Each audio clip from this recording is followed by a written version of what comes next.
In the sweltering midday heat, on a quiet road in the outskirts of New York, a 14-year-old black girl, Amara Collins, stopped beside a smoking Mustang GT. She looked unremarkable, a wrinkled uniform, an old backpack, and neatly tied curly hair. But she, Amara Collins, was the one brave enough to approach and help a frustrated Manhattan millionaire whose fancy car wouldn't start. The man was Christopher Reynolds, the only son of one of the most powerful real estate families in the United States.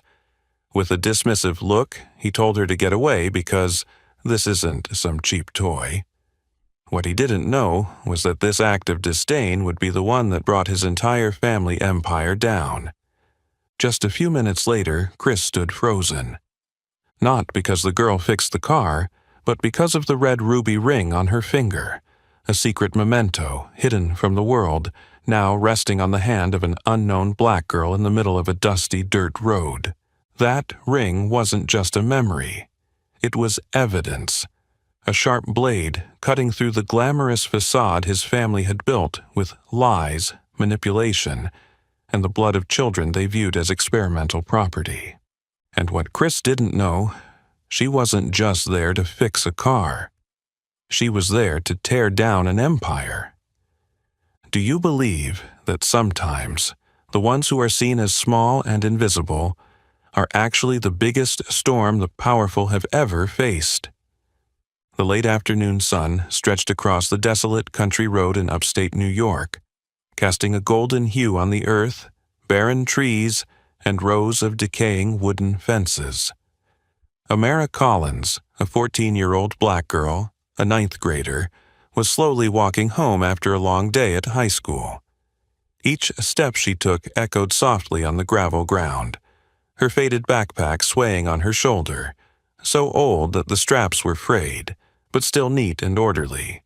Inside, besides her books, was a small mechanic's toolkit, carefully wrapped in an old piece of cloth, a precious gift from her Uncle Matthew, the only family she had left, given to her last year. He was the only mechanic in town, a kind black man with oil-stained hands, but a heart always shining. He was the one who taught Amara how to listen to an engine like one would listen to a heartbeat, and encouraged her to never be ashamed of dirty hands if they came from knowledge and effort. Amara wasn't remarkable at school. With her dark skin, curly hair pulled back into a small bun, and her never-new uniform, she was often ignored. But that never stopped her. Beneath her quiet exterior was a sharp mind, and the resilience shaped by growing up in hardship. She didn't just excel in her studies, but also had a knack for listening, both to people and machines. As Amara was about to turn onto the dirt road leading to the poor neighborhood, she stopped. A sleek black Mustang GT, a high-end sports car, was parked at the side of the road. Its hood popped open, releasing a light wisp of smoke from the engine. Next to it was a well-dressed white man in an Italian suit, his shiny leather shoes gleaming like mirrors. He paced back and forth, his phone pressed tightly to his ear, his face tense and frustrated. "I don't care what the meeting is." His voice rang out sharply, clear even though the wind had started picking up. "I'm stuck on County Road 16 with a dead car, and no mechanic will come for 2 hours. Ridiculous." Amara stood still at a respectful distance, not too close to seem rude, but close enough to observe the car. She immediately recognized the model, a new Mustang GT with a twin-turbo cooling system, which could be quite sensitive if not handled properly. The steam rising from the front of the car wasn't smoke from a fire. It was a clear sign of an issue with the cooling system. The man hung up, shoved the phone into his pocket, and bent over the engine as if glaring at it would make it restart. But of course the car didn't respond, other than a soft creak of metal cooling down. Amara furrowed her brow, instinct kicking in. Uncle Matthew had always told her, "If you see someone struggling with a car and you know how to help, don't wait for permission. Knowing and not acting is a waste." She took a deep breath, tightened her backpack straps, then walked up calmly, her voice steady but clear. "Sir, your car seems to be leaking water down there." The man looked up, initially surprised, then skeptical. Here stood a black schoolgirl, her white shirt faded, sneakers worn down at the heels, with no fear in her expression. He squinted. "It's nothing," he said dismissively. "Just a small issue. You should head home. It's getting late." Amara didn't back down. She shrugged lightly. "I know a bit about cars. Would you like me to take a look?" The man chuckled, not so much in contempt, but clearly unconvinced. "This is a high-end sports car, kid. It's complicated, not something anyone should just mess with." Amara remained calm, opening her backpack and pulling out her small toolkit, her gaze sweeping over the engine compartment. Her eyes narrowed, focused, as if every detail was speaking to her. A gust of wind swept across the field, but it didn't shake the girl standing firm beside the car. The man, who she would later learn was Ethan Walker, a renowned real estate tycoon from New York, stood frozen for a few seconds, watching the girl who not only wasn't afraid, but seemed to know exactly what she was doing, more so than the technicians he had ever hired. And that was the moment everything began to change. The man standing before Amara, dressed in a sharp Italian suit and a gleaming Patek Philippe watch on his wrist, was no stranger to the financial elite of Manhattan. Christopher "Chris" Reynolds, 35, was one of New York's most renowned real estate moguls, the CEO of Reynolds Development Group, owner of dozens of commercial skyscrapers along Fifth Avenue and in Upper Manhattan. In the press, Chris was the ideal image, young, handsome, and successful. But to those who had worked closely with him, the name carried a chilling aura, cold, controlling, and trusting no one but himself.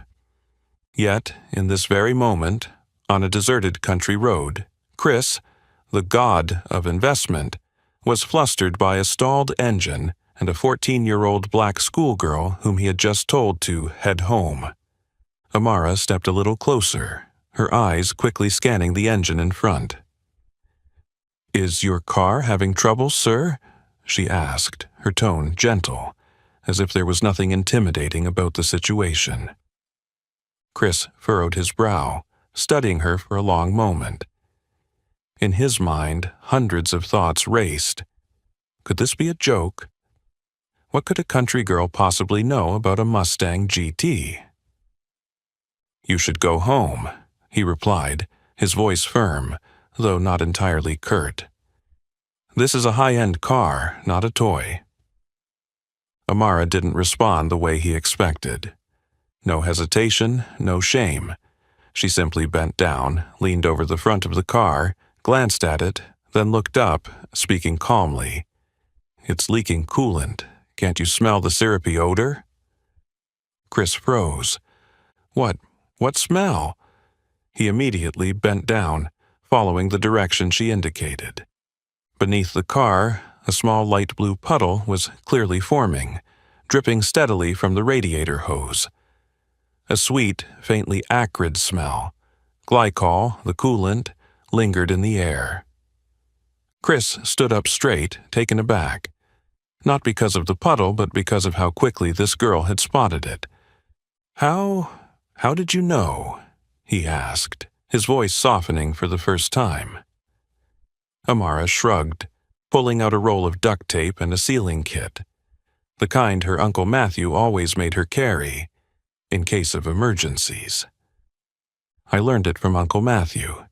He fixes cars at the garage near our house," she said, her hands never stopping. "I can't fix it completely, but I can help you get to the nearest town if you want." Chris simply stood and watched. The girl bent over, skillfully detaching the leaking hose, wiping the area with a small cloth from her bag, then using the sealant and tape to patch it up. Every motion was natural, quick, efficient, as if this wasn't her first time doing it but her 100th. The atmosphere between them shifted. Chris, who always dismissed anything unprofessional, suddenly saw this girl not as a child, but as someone with sharp eyes, a steady mind, and above all, an unspoken pride that didn't need to be voiced. "What's your name?" he asked for the first time, his voice carrying a clear note of respect. Amara Collins," she replied, wiping her hands on a cloth, offering a small smile. "And you?" Chris hesitated for a moment. He didn't want to reveal his true identity, not out of fear, but because he didn't know why he hesitated. Chris Reynolds." Amara nodded, showing no sign of being impressed. But when their hands shook, Chris suddenly noticed a red gleam from her small hand. A ring. It was an old ring, set with a dark red ruby, clearly too large for Amara's hand, its band tightly wrapped with black thread to make it fit. In that fleeting moment, the sunlight passed through the stone, casting a red glow on his face, like a memory that had never faded. Chris stood still. There was something very familiar about it, so familiar that his chest tightened, as if pulled back into the past. "That ring," he murmured. Who does it belong to?"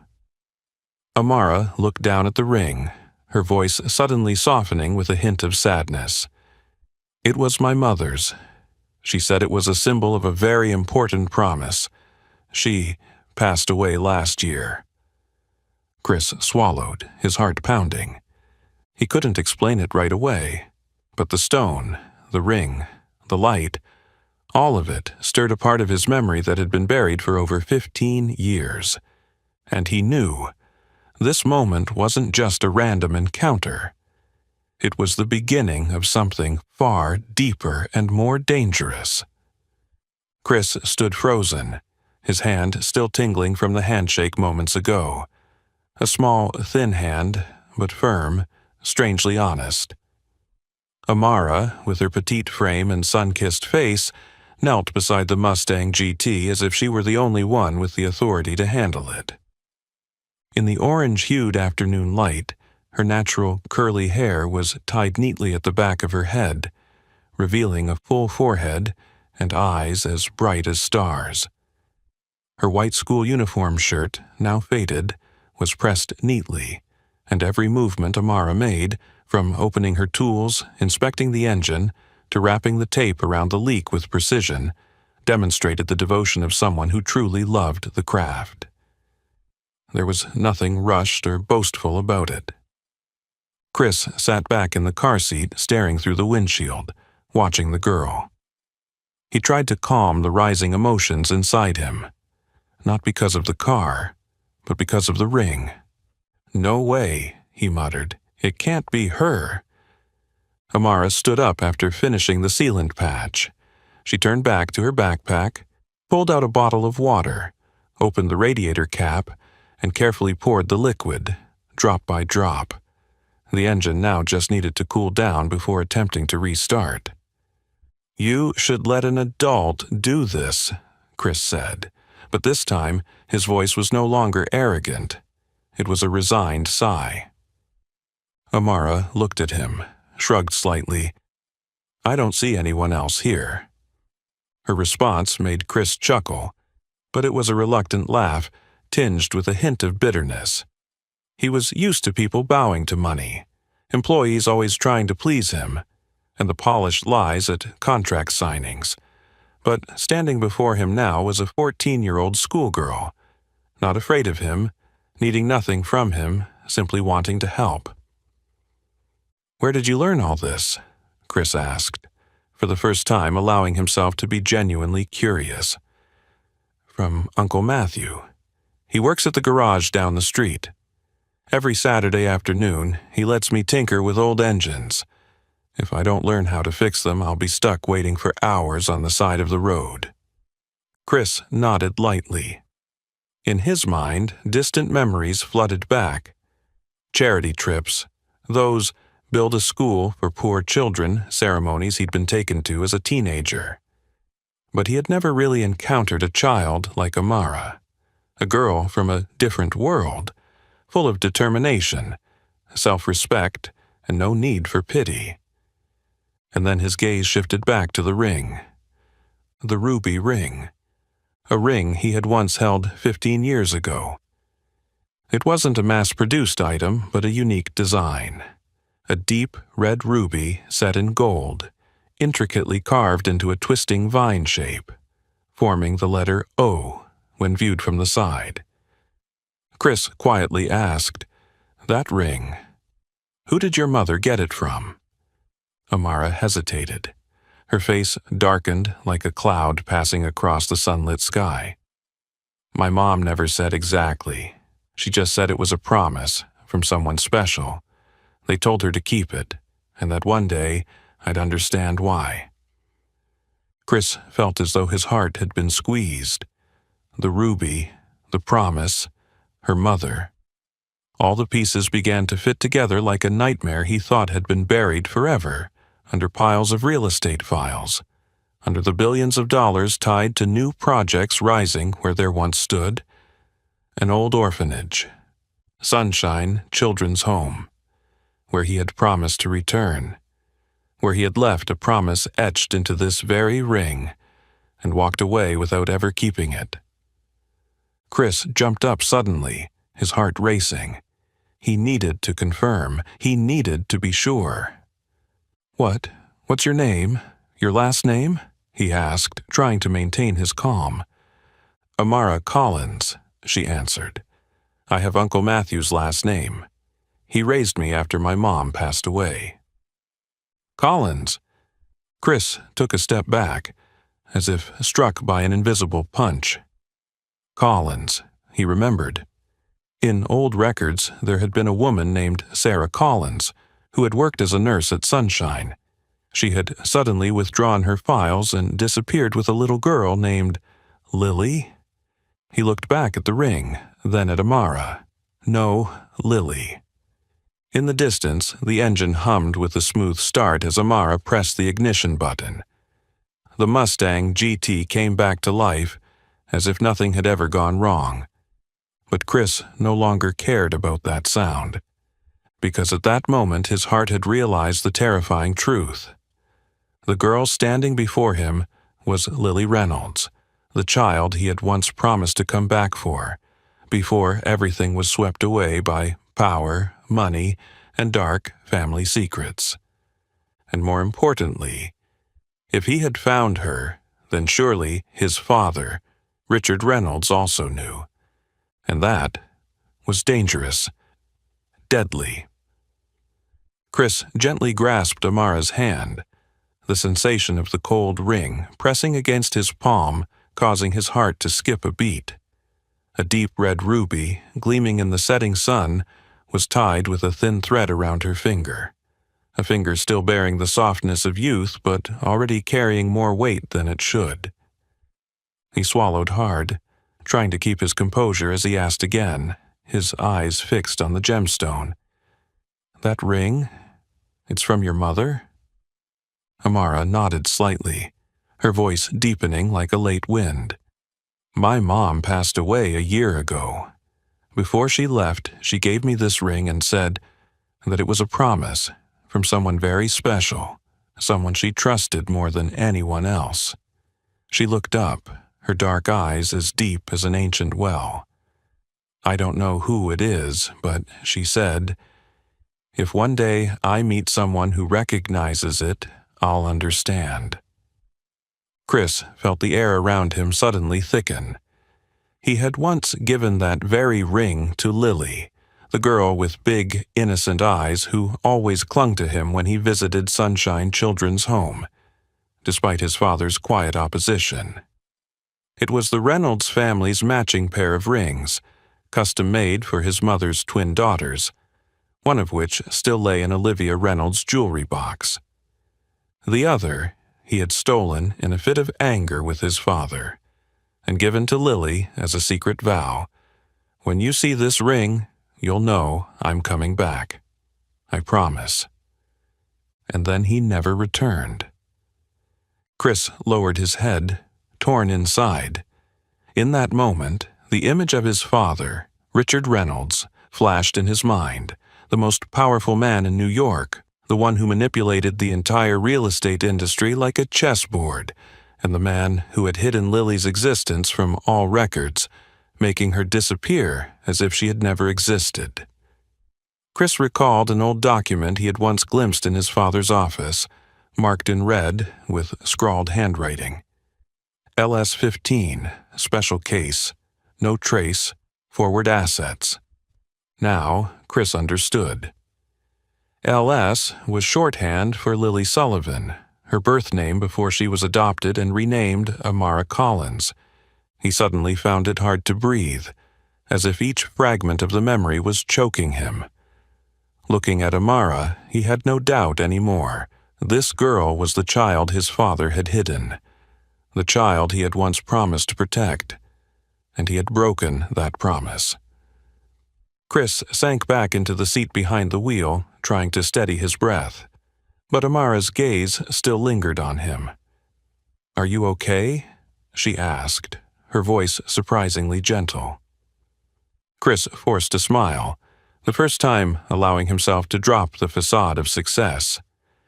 "Not really, but thank you for helping me with the car and with everything else." They drove toward the town in silence. Chris couldn't tear his eyes away from the ring on Amara's hand, the fading sunlight reflecting off the ruby stone. He began to form a series of questions. Why had Richard allowed her to survive? Why had Sarah Collins, Amara's adoptive mother, disappeared without anyone being able to track her? And most importantly, what had Richard hidden? When the car stopped in front of an old apartment complex on the edge of town, Amara turned to him. "I can get off here, thank you, sir."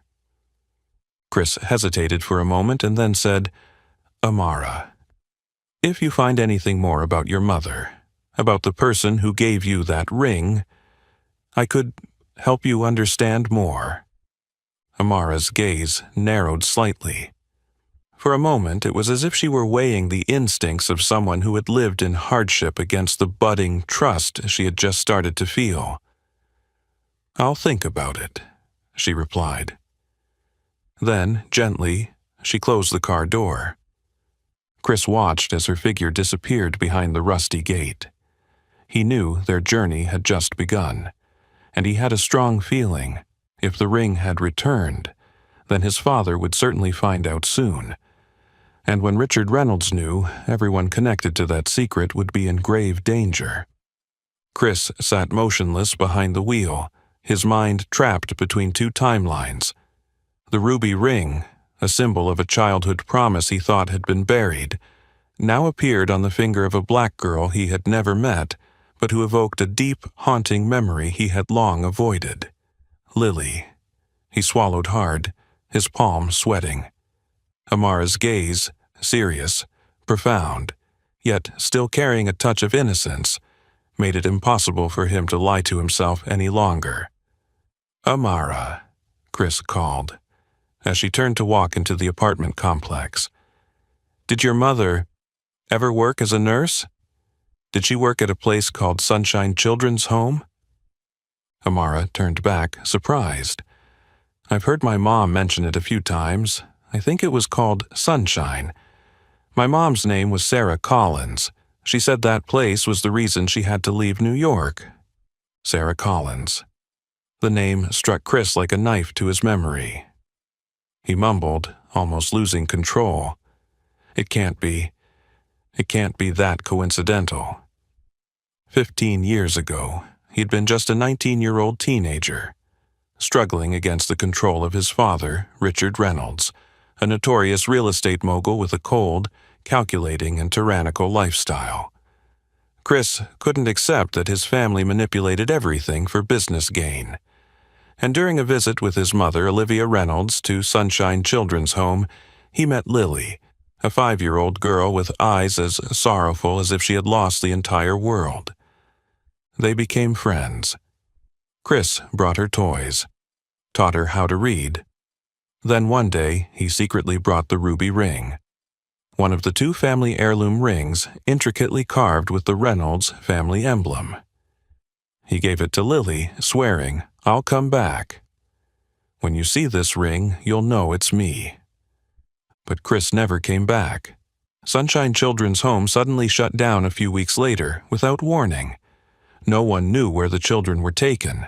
The records were destroyed, and his father, Richard Reynolds, was the one who bought the land to build the first commercial complex of the Reynolds Corporation. Chris had looked into it, but all doors slammed shut. His mother remained strangely silent. Whenever he mentioned Lily, she would only say, "It's over now, you have to let the past sleep." But now, the ring had returned, on the hand of a girl named Amara Collins, with an adoptive mother who had worked as a nurse at Sunshine. And more than anything, it was Amara's eyes, the quiet strength in her sorrow, that made Chris's heart tighten. It wasn't a coincidence. This was destiny. He quietly asked, trying not to tremble, "Amara, do you know why your mother left Sunshine?" Amara lowered her head, her voice softening. "I heard my mom mention it once, when she didn't know I was listening. She said there was something wrong at that place, that she had to take me away, that if she hadn't done that, I might not be here." Chris closed his eyes. The fragments of memory shattered in his mind, piecing together into a terrible picture. Richard Reynolds had organized special child transfers from Sunshine for unclear purposes, which, to this day, he had only seen in scattered notes like forward assets or test case. He opened his wallet and pulled out a business card, quickly writing on the back, "If you or Uncle Matthew, your guardian, find anything from your mother about Sunshine, please call me. This is my personal number." Amara took it, hesitated, then nodded slightly. "Okay." Chris slowly drove away, but in the rearview mirror, he saw Amara standing by the gate, clutching the business card tightly, as if holding on to a secret she didn't fully understand yet. That night, in the penthouse on the 52nd floor of the Reynolds Tower, Chris rummaged through the wooden box his mother had hidden behind a painting in her bedroom, a box containing things no one was meant to know.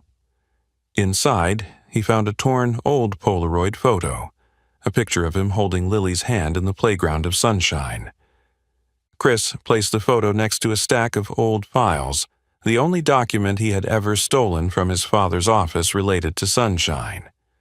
It was a list of children, each name accompanied by notes, special abilities, not suitable, high potential, and one name, circled in red, Lily Sullivan, special priority. Phase 2. Transfer, do not trace. Chris closed his eyes, gripping the photo tightly. If Amara really was Lily, then she had once been the center of a conspiracy that he still didn't fully understand. And if so, he knew one thing. Richard Reynolds wouldn't rest if he found out the girl was alive. Chris sat alone in the glass office on the 52nd floor, the lights of Manhattan casting cold streaks across his face. He didn't open his laptop like usual, nor did he answer the calls from the Reynolds Development Executive Team.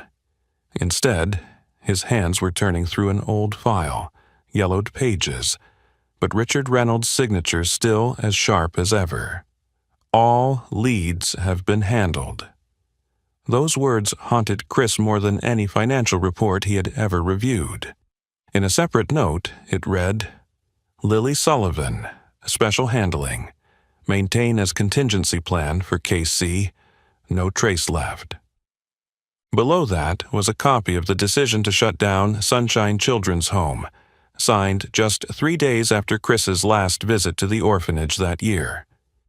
Along with it were a series of documents marked in red: personnel asset transfer completed, sealed files, no outside access except RR. Chris leaned back in his chair, feeling as if the world was tilting.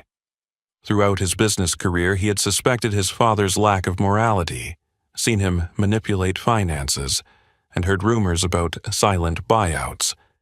But for the first time, he realized the true nature of Richard Reynolds, not just a tycoon, but someone who manipulated human lives like commodities. And Lily, or Amara, was part of that plan. A contingency. The phone rang, the screen showing Olivia Reynolds' name. Chris hesitated for a moment before answering. "You're getting too close to the truth for comfort," his mother began, her voice raw, as if tired. "Do you know about this?" Chris asked, his voice firm as gravel. "I know, but not enough to stop him. When I found out Sunshine had been shut down, I asked. Richard simply said, 'Everything is in my hands. Don't interfere,' and I, foolishly, believed him. Do you know about Lily? I knew you had feelings for her, knew about the ring you gave her, but I thought she was gone, like so many other children. Until today," Olivia's voice choked. "Is she alive?" Chris whispered, as if speaking to himself. "Not just alive, she's strong, smart, and the girl fixed my Mustang on a dirt road with some tape and courage." There was silence on the other end. Then Olivia spoke softly. "Richard won't let it go if he finds out. He buried an entire chapter of history just to hide that truth." Chris nodded, his eyes flicking over the Polaroid photo on his desk. A picture of him holding little Lily's hand years ago. Then maybe it's time to dig it up. The next morning, Chris went to the classified storage room of Reynolds Development Group, the place where his father kept the most secretive documents. With high-level access, he used his fingerprint to unlock the thick steel door, stepping into the cold, tomb-like space that held decades of the company's secrets. Hundreds of files were neatly stacked on the shelves, but Chris only needed to find one. Sunshine Acquisition. Confidential. Internal use only. RR eyes only. He opened the file, his heart pounding. List of children categorized. Suitable. Not suitable. Transfer. Pending medical checks. Adoption applications denied for internal priority purposes. A black and white photo, Sarah Collins. Head nurse record, note, suspicious. Monitor. And at the bottom, a secret diagram. Genesis Project, Genetic Contingency/Inheritance/Generation Transfer Plan. Chris gasped for air. This wasn't just about his father closing an orphanage. This was an entire experimental program where children were selected like merchandise, placed into a control process to serve Richard Reynolds' vision of an immortal legacy. The girl Amara, who had helped him on the road with kindness and greasy hands, was at the center of this scheme. And Chris understood more than anyone else. The first crack had appeared in the Reynolds empire. But to bring it all down, he would have to face his father directly. He took photos of the entire file with his phone, carefully stored the memory card in a small box, and then closed the storage room door, like sealing a coffin. As he left the building, Chris didn't look back, but deep down, he knew. This battle would be about more than loss. It would be about survival. A light rain fell on the cold, wet steps of St. Patrick's Cathedral. Chris sat in a narrow corner near the confessional, his hands tightly clasped together, his head bowed as if he were holding a storm inside. Shortly after, Olivia Reynolds entered, her slender frame draped in a charcoal coat, sunglasses obscuring most of her face. She wasn't the radiant woman often seen on the covers of financial magazines. In that moment, she was simply a mother trembling with memories. Chris looked up, his voice quiet but firm. "I've found Lily." Olivia froze, then suddenly sat down beside her son. She removed her glasses, revealing red, swollen eyes. Moments later, tears began to fall, uncontrollable. Her body shook as if a part of the past, sealed for 15 years, was rushing back. "Are you sure?" she whispered. "She's wearing your ruby ring," Chris answered, his voice growing steadier. "Lily is alive. Her name now is Amara Collins, and her adoptive mother, Sarah, was the head nurse at Sunshine." Olivia cupped her face in her hands, trying to hold back a sob that threatened to burst free. After a long pause, she whispered, "She's not just Lily. She's one of two." Chris furrowed his brow. His heart tightened unexpectedly. "Two? Don't you know?" Olivia turned to look at her son, her voice trembling like a breeze. "You have two twin sisters. When I gave birth, one of them, according to Richard, died at birth. He had me sign the death certificate while I was still unconscious from the drugs. And the other one?" Chris couldn't finish the sentence. "Lily," Olivia nodded. "I didn't know where Richard took her. He just said, 'Don't worry. The other one will be useful later if your son doesn't stay on track.'" A deathly silence swept between them. Chris's voice caught in his throat. All the accusations he had ever leveled at his father now seemed to cross a new boundary. It wasn't just manipulation of assets. It wasn't just ruthlessness toward rivals. It was stealing his own flesh and blood to turn her into a substitute for his rightful heir. "When did you know?" Chris asked. Olivia lowered her head. "I suspected when Sunshine closed. I investigated secretly, but all the records were wiped clean. When I confronted him, Richard bluntly said, 'If you want to keep your precious son, forget about that girl.'" Chris clenched his fists. His nails dug into his skin until blood began to surface without him realizing. "She's your sister," Olivia whispered, "and you're the only one who can bring her back." Chris nodded slowly, as if making a silent vow, but then his gaze turned cold. "What about the other one? If Lily's alive, then Elizabeth—" "Richard said she died, but now I don't believe a word that comes out of his mouth." Chris stood up suddenly, his gaze distant, looking through the stained glass of the cathedral, where the sunset light was slowly fading. If he lied about one child, then he could have buried an entire other life. "Chris!" Olivia called, worried. "What are you going to do?" He turned to her, his eyes no longer those of a son of the Reynolds family. They were the eyes of an older brother, a son, a man stepping out from the enormous shadow of Richard Reynolds. "I'm going to find Elizabeth. I'll protect Lily, and I'll bring down this empire built on blood and lies." Olivia gripped her son's hand tightly, her lips pressed together, as if witnessing the final part of a nightmare slowly shifting into the dawn.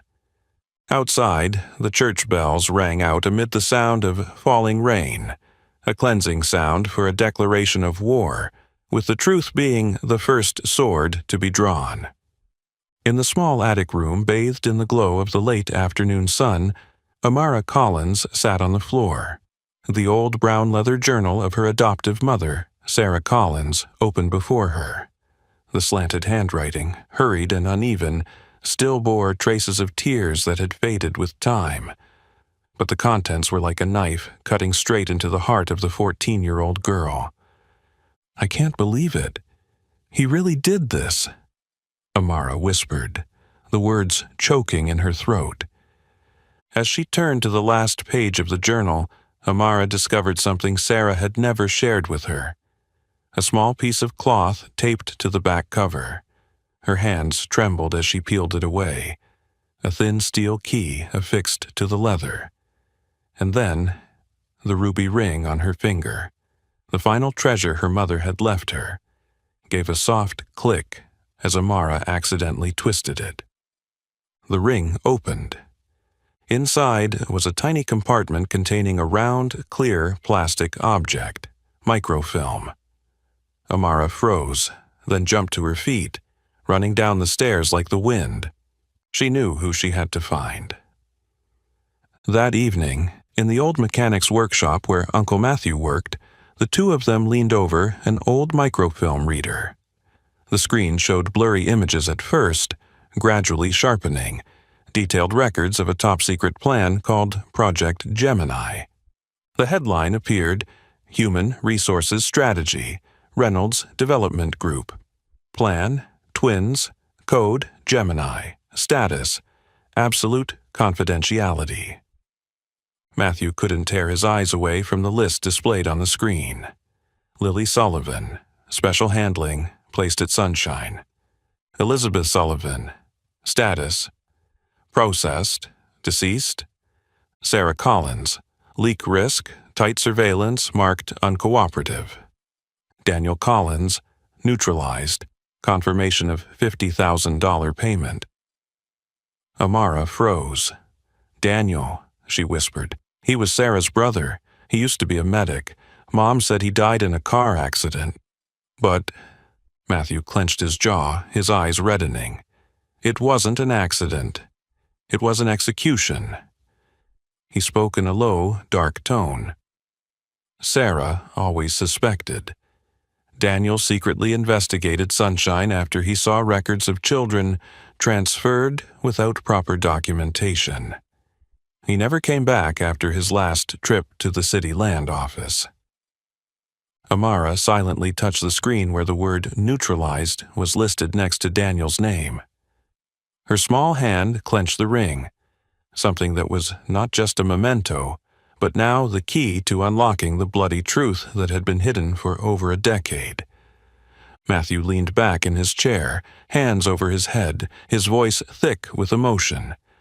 Sarah didn't just save you, Amara. She risked everything to fight against an empire, and now they won't stop. I know, Amara said, her gaze shining with an unusual maturity. I won't let everything be buried in silence again. On the other side of the city, in his penthouse, Chris was going over files from Richard's office. A new image had just been sent from the private investigator he hired.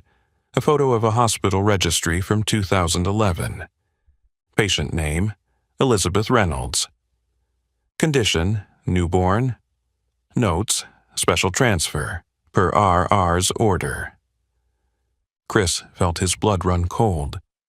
Elizabeth is alive.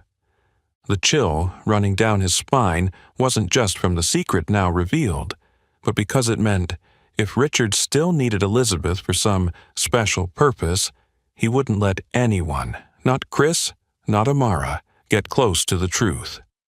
And if Amara truly was Lily, then the hunt had begun.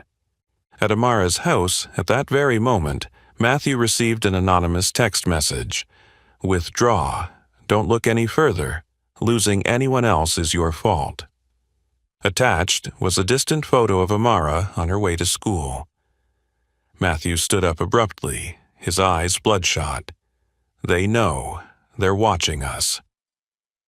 Amara looked at her uncle, her gaze unwavering. They want me to be afraid, but I won't be. Not when I know someone died protecting me. I'll keep going. For my mother, for Uncle Daniel, for Elizabeth, if she's still alive. She turned to look at the ruby ring, which glimmered under the desk lamp. And for the truth they've been trying to bury for 15 years. The microfilm revealed a secret far greater than what the two of them had imagined. The names, the amounts, the schemes, all encoded in a cruel plan called Project Gemini. And now, the path to the truth wasn't just a personal journey. It was a life-or-death confrontation with a man willing to kill to protect his empire. The atmosphere in the penthouse apartment suddenly grew cold, as if someone had just opened the door to a past that had been sealed away. On Chris's phone screen, a message from Victoria Huntington, his soon-to-be fiancée, appeared, the words sharp as knives. Richard knows. He's been watching your sister for a long time. Don't trust anyone on the board. Chris tightened his grip on the phone, his eyes fixed on the message. His heart raced. Victoria, the woman who had stood by his side through countless public events, held his hand during the billion-dollar project announcement and said yes in front of the media. That woman was now the first to warn him. He couldn't let this continue in the shadows. Chris called her to meet privately at the apartment late at night. Victoria walked in wearing an elegant business suit, but her usual cold demeanor was gone, replaced by inner turmoil. "Why?" Chris asked, without any preamble. "Why did you send that message?"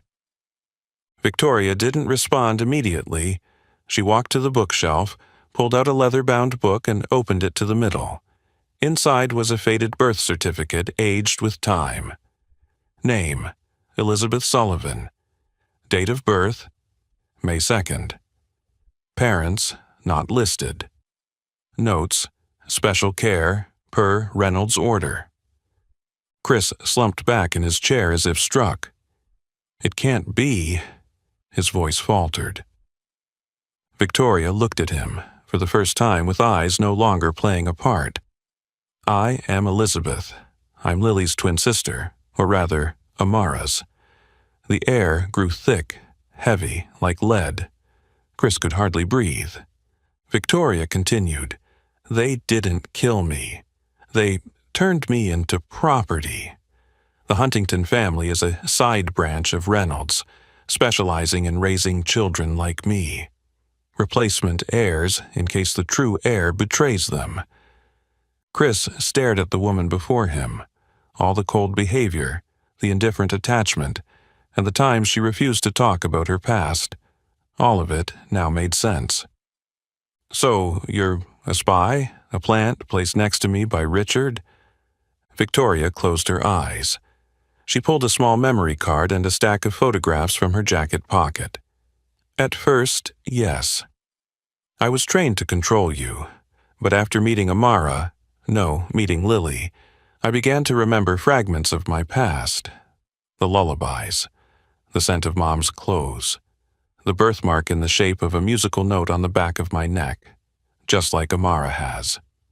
She pulled her collar down, revealing the identical mark. Chris couldn't speak. Victoria continued, her voice now deep and resolute. "I've lived my whole life as a pawn, but I've turned against that chessboard. I can't let Richard destroy anyone else." "So, what's on this memory card?" "The board members of Reynolds Group, including politicians, businessmen, and even the doctors in the hospital who falsified my death records. But to release it, you need proof that Amara is Lily, and I am Elizabeth." Chris gritted his teeth. The blood in his veins boiled, not just out of anger, but because of the betrayal he felt, from his father, from the empire he once thought symbolized success. "We need a DNA test," he said, "and we need a way to make Richard expose himself." Victoria nodded. "I'll help, but not from the outside. I'll go back to Richard and make him think I'm still on his side." Chris looked deep into her eyes. "Are you sure? If he suspects, you won't leave that place alive." Victoria pressed her lips together, her gaze as cold as steel, not out of hatred, but because she had spent her life in a fake gilded cage, and now it was time to burn it to ash. "If I have to die, I choose to die as myself." Meanwhile, at his mountain villa in the Catskills, Richard Reynolds stood before a city planning map for the new development, with a man wearing dark sunglasses, codenamed Drake, in charge of handling leaks. "We need to clean this up," Richard said coldly. "That girl, Amara, find her and verify her bloodline. If it's true, she can't be allowed to exist." Drake bowed his head, speaking. "I've sent people to her school. Plan A starts next week. She'll be set up. We'll leave traces of rebellion and then a school accident." Richard smirked. "And Elizabeth?" "Still under control. She won't dare to turn on us." Richard turned toward the window, looking down at the city bathed in golden light. No one is going to break this empire, not even my own blood. Darkness was tightening around Amara, but right in the middle of these ruthless schemes, the two twin sisters thought to be forever separated were quietly standing side by side, preparing a counterattack that Richard never saw coming. The flash of hundreds of cameras kept flashing like fireworks, the stage lights shining every second during the grand announcement of the Sunshine Plaza project, a mega city that the Reynolds Group expected to become their new legacy. In his black suit, neatly combed hair, eyes steely as ever, Chris Reynolds stepped into the center of the hall. The front rows were filled with high-profile figures, the mayor of New York, representatives from the central bank, venture capitalists, and none other than Richard Reynolds, the father Chris had once idolized, sitting in the VIP section, arms crossed as if the whole world was following the script he had written. But today, Chris wasn't playing along anymore. He stared directly into the camera lens broadcasting live, his voice deep and slow. I am Christopher Reynolds, the rightful heir to this corporation, and I have an urgent statement unrelated to the Sunshine Plaza project. A wave of shock rippled across the hall. Richard raised an eyebrow, but Chris didn't stop. 15 years ago, there was a facility called Sunshine Children's Shelter. Officially, it was an orphanage, but in reality, it was a genetic experiment camp where children were raised as substitute options to serve powerful bloodlines in case the legitimate heir failed. A few people chuckled dismissively, but then the giant LED screen behind Chris lit up. Faded old images, red-stamped documents, and leaked footage appeared one by one. A list of children with identification numbers, surveillance footage of the children undergoing psychological experiments, records with the title Lily Sullivan, Subject 0247B, genetic match 98% with CR. The room froze. Chris raised a stack of printed color documents, his voice stronger now. I am the first product, a child programmed from birth to become the perfect heir. But I am not alone. There's another, the one who was hidden away as a backup. The stage wings opened. Amara stepped out, dressed in a neat school uniform. She held Victoria's hand tightly, and on each of their ring fingers was an identical red ruby ring. The room gasped. Richard stood up instinctively, his eyes wide. Chris pointed to the two girls. This is Lily Sullivan, known now as Amara Collins, and this is Elizabeth Sullivan, once known as Victoria Huntington. The two of them are twin sisters, stolen from their mother's arms to serve a plan my father orchestrated before they were even born. The scene erupted into chaos. Some delegates pulled out their earpieces. The camera crews turned their lenses toward Richard, who was pale, struggling to maintain composure. Olivia Reynolds, the mother who had been silenced for years, stepped onto the podium. Her voice cracked, but firm. I lost 2 children. One I thought was dead. I stayed silent because I was threatened, but today I choose to stand up. Sarah Collins, Amara's adoptive mother, stepped up behind Olivia. She held a faded photograph of the twin girls as newborns, along with Daniel's suicide letter, her brother, who had been killed after investigating Sunshine. My brother died for speaking the truth.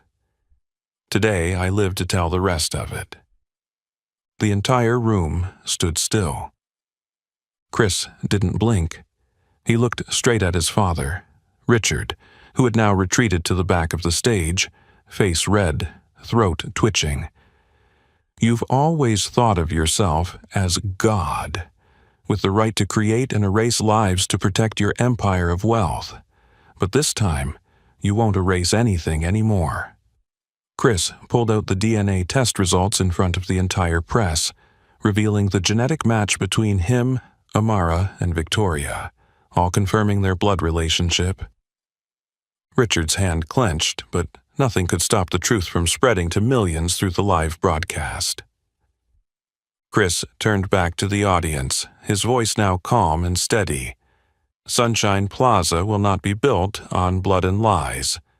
From today, I reject all privileges inherited from Richard Reynolds. I will transfer the assets to a community fund, in the name of my sister, the Lilly Foundation, to support children abused by systems like Sunshine. The first applause rang out, from an elderly woman sitting in the back row. Then it spread. The entire hall erupted.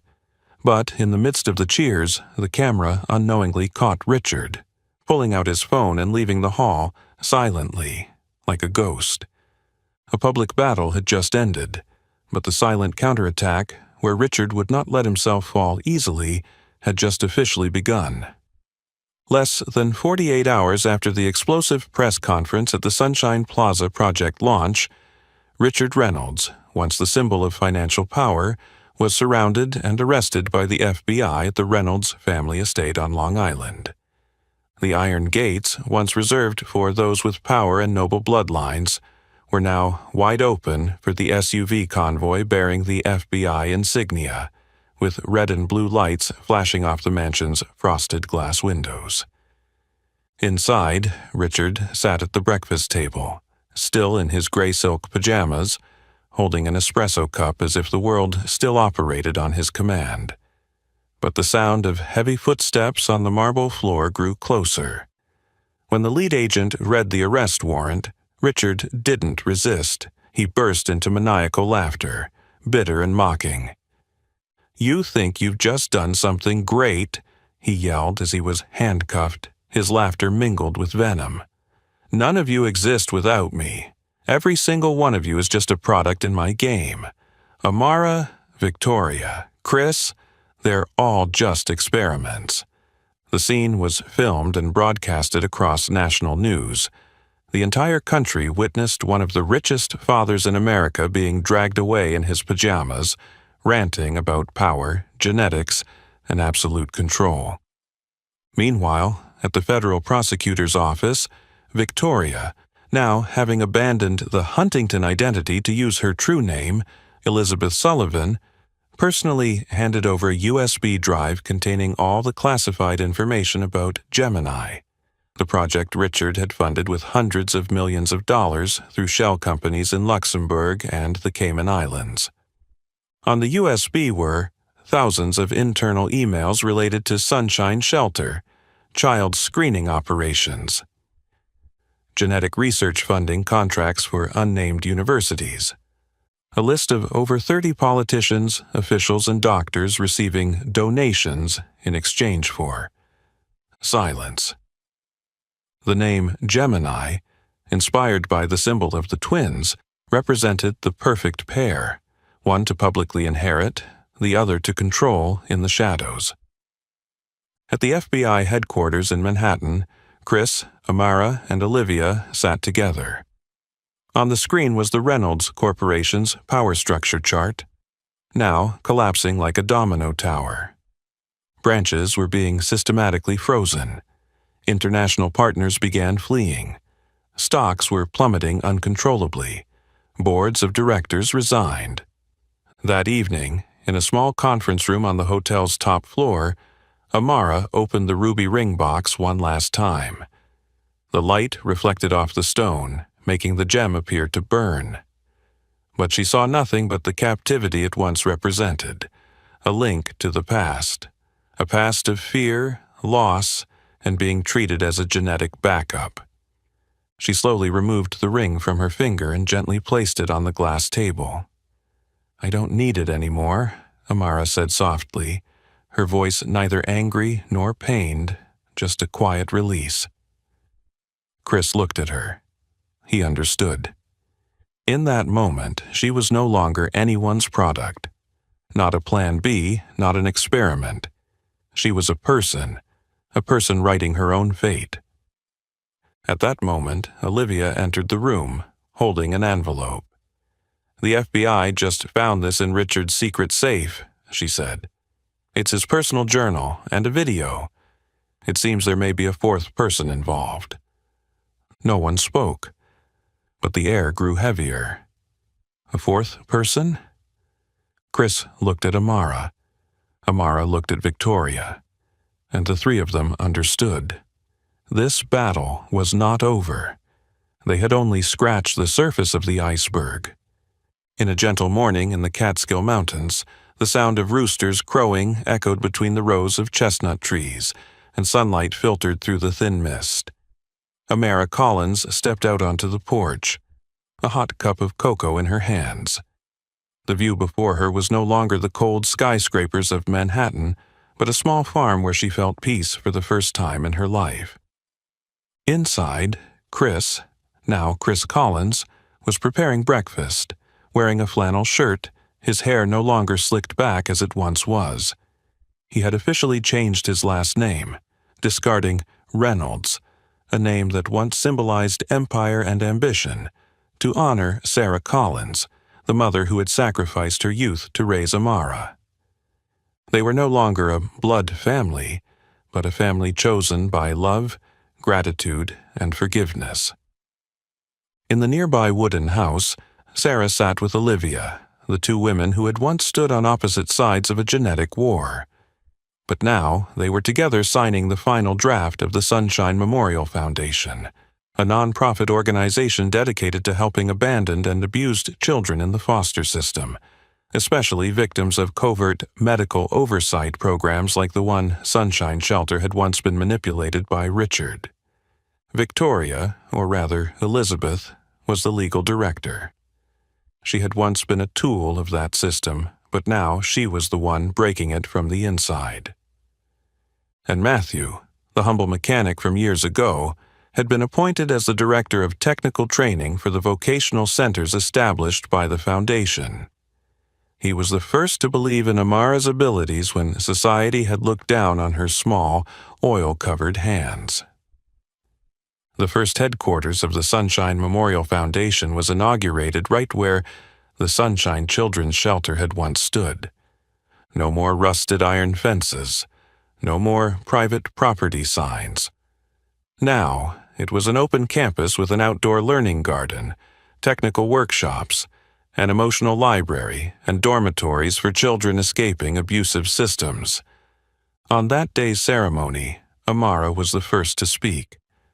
Her voice was steady and strong, no longer trembling as it had when standing beside Chris on the side of the road. I am not a victim of a genetic conspiracy. I am proof that love can surpass blood. Family is not where you're born. It's where you choose to stay, where they protect you, and where you heal together. The crowd erupted in applause. Many people were in tears.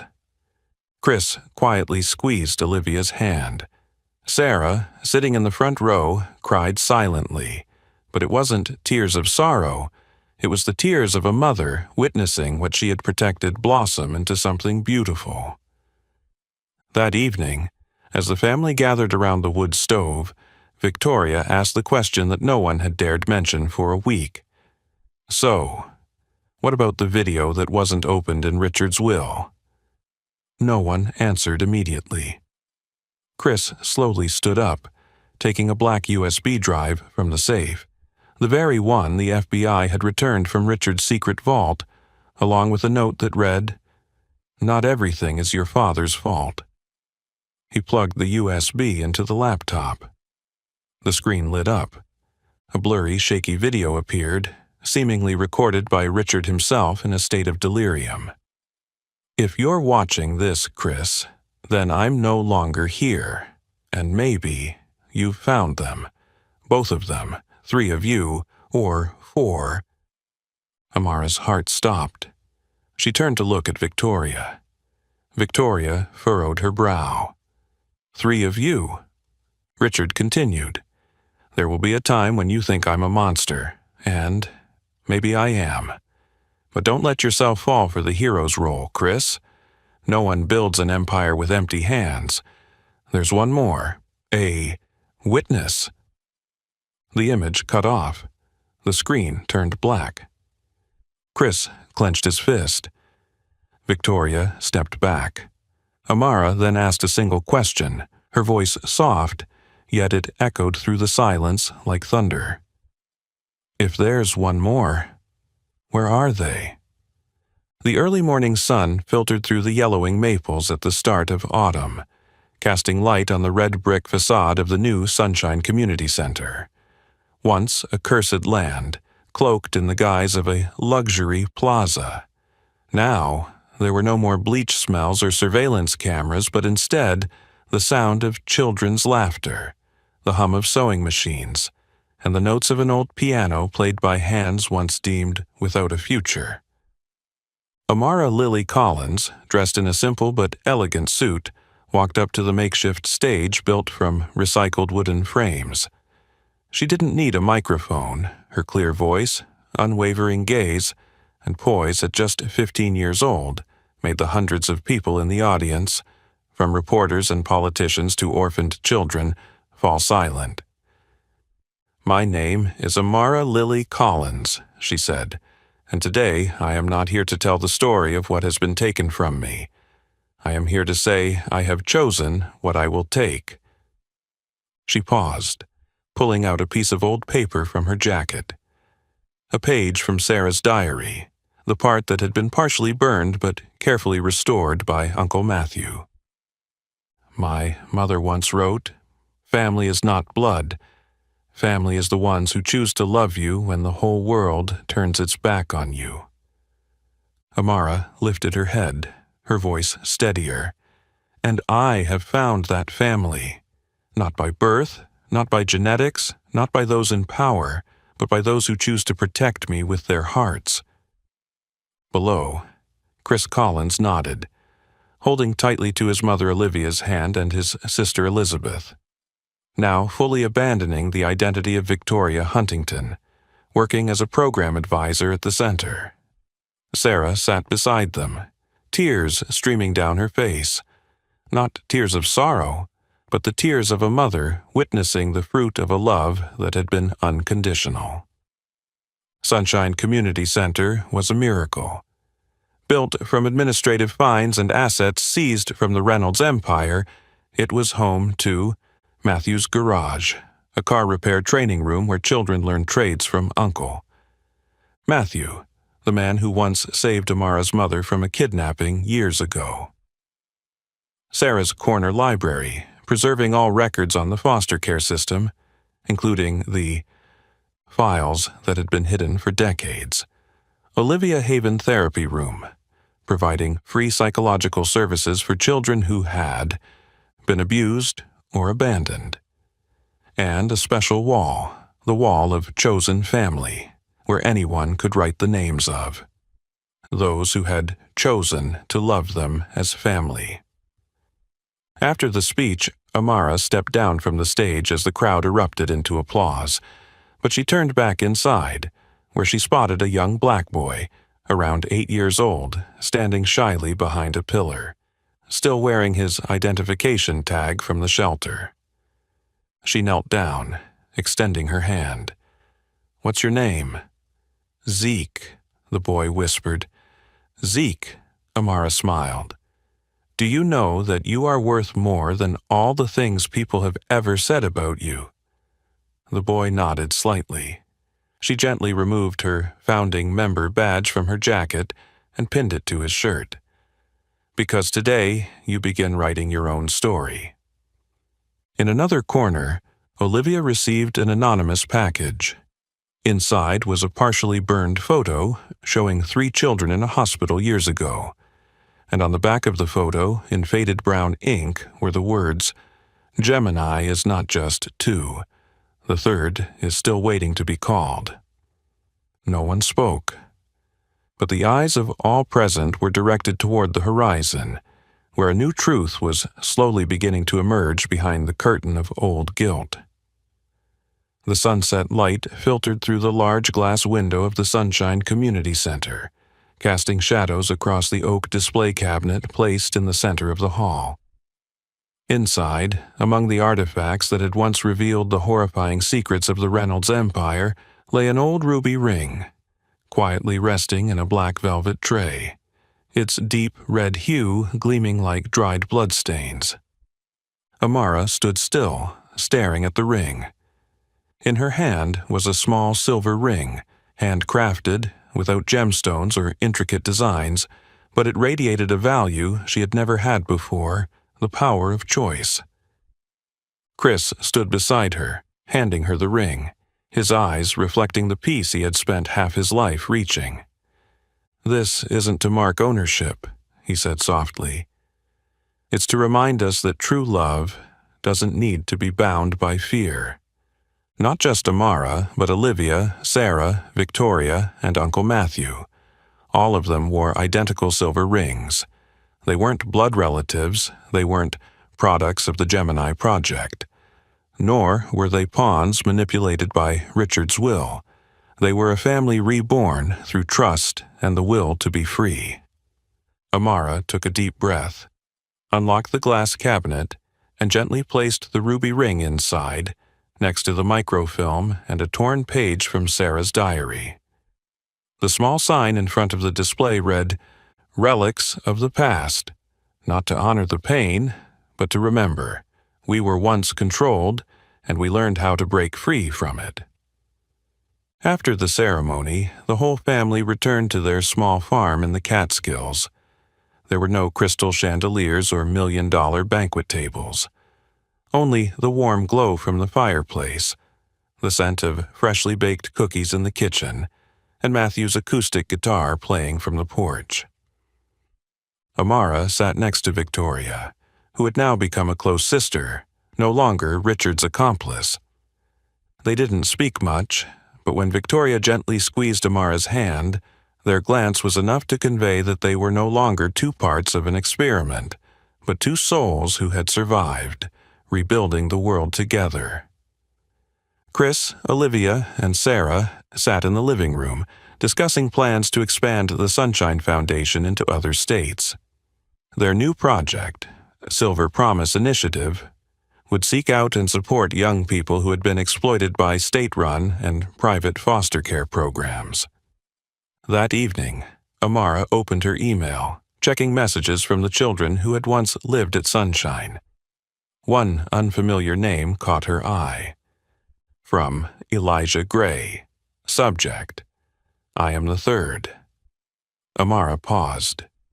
She opened the message. "I never knew who I was until I saw your speech today. Your face, the way you spoke, your eyes, everything is just like the person in the photo I've kept since I was 8 years old. I also have a ring, but it's silver, engraved with 3 letters, L-E-V. Are you ready to hear the rest of the truth, Amara?" Amara closed her laptop, silently gazing out the window at the night sky. The wind gently stirred the curtain. Out there, an unfinished story was knocking on the door. A new journey was about to begin. Family was no longer a place to return to. It was where you chose to go together. The Millbrook High School courtyard echoed with loud applause. The American flag fluttered in the early summer sunlight. On the makeshift wooden stage, Amara Lily Collins, 15, walked up to receive her early graduation diploma, dressed in a simple white dress, and her curly hair styled into an elegant bun, exuding confidence. She was a far cry from the quiet girl who had walked the rural road just a year ago. Today, Amara stood before hundreds of eyes, not to be pitied, but to be admired. In the front row, Chris, Olivia, Sarah, Victoria, and Uncle Matthew sat close together, each wearing a silver ring that sparkled in the sunlight, a symbol of a promise kept. On the large screen set up behind the stage, a video fast-forwarded through Amara's journey. A shot of her kneeling by the Mustang GT on the side of the road. Chris's stunned expression as he saw the ruby ring. The scene of Sunshine Plaza being sealed off by the FBI, with Richard Reynolds being handcuffed and escorted through a rain of media flashes.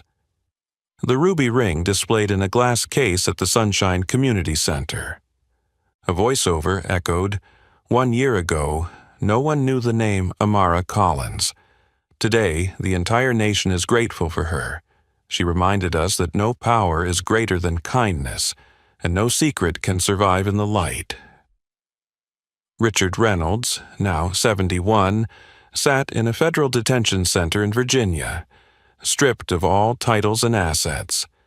His trial, with charges of child identity trafficking, international money laundering, illegal genetic experimentation, and child abuse, was dubbed the trial of the century. He was once rumored to be untouchable, but his empire crumbled thanks to a young black girl who dared to stop and help others. Amara approached the podium, holding the microphone in hands that once held tape and car repair tools, her voice steady and firm. "I am not here as a genius, a lost product, or a symbol of triumph. I am just a child who wasn't chosen, but I chose to step into the light." She paused for a few seconds, her eyes scanning familiar faces. "And that light doesn't come from genetics, status, or money. It comes from those who loved me unconditionally. From my adoptive mother, who gave me a ring and a way out. From those who dared speak the truth, even at a cost. We don't need to be Reynolds or Huntington or any other powerful name. We just need to be ourselves, and never back down when what's right is called wrong." After her speech, a representative from the U.S. Department of Education presented Amara with a full scholarship to Columbia University's engineering program. No longer was she seen as just a lucky child, but as a future leader, someone who could redefine power, ethics, and justice. At the same time, at the Sunshine Foundation, hundreds of letters continued to flood in every day. From children who had once lived in the foster system, from adults who had been cast aside, from journalists, activists, and even those who had once worked for Richard, now choosing to stand for the truth. As the ceremony concluded, Chris gently placed his arm around Amara. He whispered, "You've brought down an empire." Amara smiled, her eyes bright yet resolute. "I didn't try to bring it down. I just stopped to fix a car. 1 year, 1 girl, 1 ring." But what truly changed the world wasn't in the material, but in the choice to step out of the shadow of the past. From a black girl disregarded on the side of the road to a beacon of hope for thousands of forgotten children, Amara Lily Collins proved, you don't need to be born in the spotlight to become the light. What do you think? Can one small act of kindness really bring down a whole empire of lies? If this story touched you, leave a like, share it with someone who needs to hear it, and subscribe to the channel so you don't miss more inspiring journeys where justice always finds its way back to the light. Don't forget to leave a comment. What would you do if you saw someone struggling by the road?